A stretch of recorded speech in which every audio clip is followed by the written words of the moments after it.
Kamusta mga balibulista?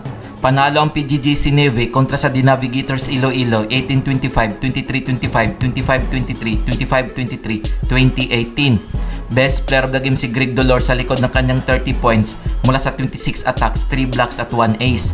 Tinalo naman ng Criss Cross Crunchers ang Signal HD Spikers 18-25, 21-25, 25-22, 25-22, 17-15. Best player of the game si Mark Espio sa likod ng kanyang 28 points mula sa 21 attacks, 3 blocks at 4 aces. Kung bago ka pa lamang sa channel na to, mag-like na at subscribe. Heto ang team standings as of May 5, 2024. Signal HD Spikers 2 wins 1 loss 7 points. Criss Cross Crunchers 2 wins 1 loss 5 points. The Navigators Iloilo 1 win 2 losses 4 points. PGGC Navy 1 win 2 losses 2 points. Heto ang game schedule ngayong May 8, 2024 na gaganapin sa Rizal Memorial Coliseum. Sa first game, maglalaban ang The Navigators Iloilo at PGGC Navy alas 4 ng hapon para sa Best of 3 Series Battle for Bronze. Sa main game, magharap ang Signal HD Spikers at Criss Cross Crunchers alas 6 ng gabi para sa Best of 3 Series Battle for Gold.